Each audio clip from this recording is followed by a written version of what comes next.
General, if you will please place your left hand on the Bible and raise your right hand.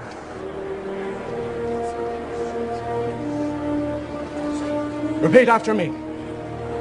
I, George Washington, do solemnly swear. I, George Washington, do solemnly swear that I will faithfully execute the office of President of the United States. I will faithfully execute of the United States. And will, to the best of my ability, to the best of my ability, preserve, protect, and defend. Preserve, protect, and defend the Constitution of the United States. The Constitution of the United States.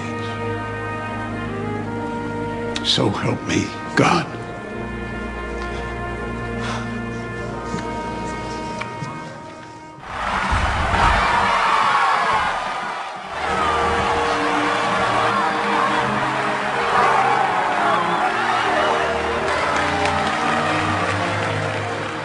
We tend to see them,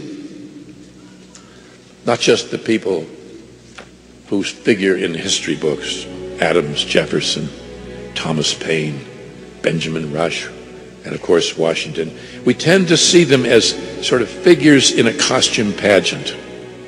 It's often the way they're portrayed. And we tend to see them as much older than they were, because we're seeing them in the portraits of Gilbert Stuart and others when they were truly the founding fathers.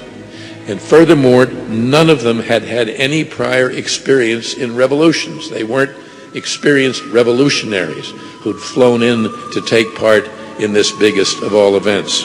They were winging it. They were improvising. At the time of the revolution, they were all young. It was a young man's, young woman's cause.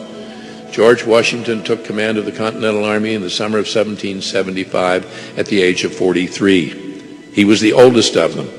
Adams was 40. Jefferson was all of 33 when he wrote the Declaration of Independence. George Washington had never commanded an army in battle before in his life when he took command. And he wasn't chosen by his fellow members of the Continental Congress because he was a great military person. He was chosen because they knew him. They knew the kind of man he was. They knew his character, his integrity. What Washington was, above all, was a leader. He was a man people would follow. And as events would prove, he was a man whom some, a few, would follow through hell. And he would not give up. He would not quit. The army was totally demoralized. They'd been defeated. They were soaking wet. They were cold. They were hungry. And by the time Washington started his big retreat, his long retreat across New Jersey, they were down to only a few thousand men. That's all. Well, Washington took stock, just as the British Army was taking stock of what the situation was, and most every officer and all the politicians, many of whom had fled from Philadelphia by this time. And most everybody concluded that the war was over and we had lost. It was the only rational conclusion one could come to. There wasn't a chance. So Washington did what you sometimes have to do when everything's lost and all hope's gone. He attacked. They went up the river Christmas night, 9 miles up to McConkey's Ferry.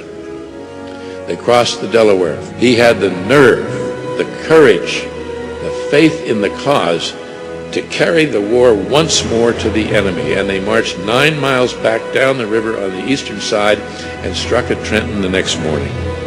It was a fierce house-to-house, savage battle, small in scale, but very, very severe.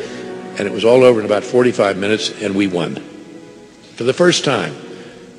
Now, it wasn't a great battle like Brooklyn. This was a small engagement, but its consequences were enormous, beyond reckoning, because of the psychological effect. It transformed the attitude of the Army and of much of the country toward the war, and in that it was a pivotal turning point. Washington, the political general, had never forgotten that Congress was boss. When the war was at last over, Washington, in one of the most important events in our entire history, turned back his command to the Congress. No conquering general had done that before. When George III heard that George Washington might do this, King George III said, "If he does that, he will be the greatest man in the world."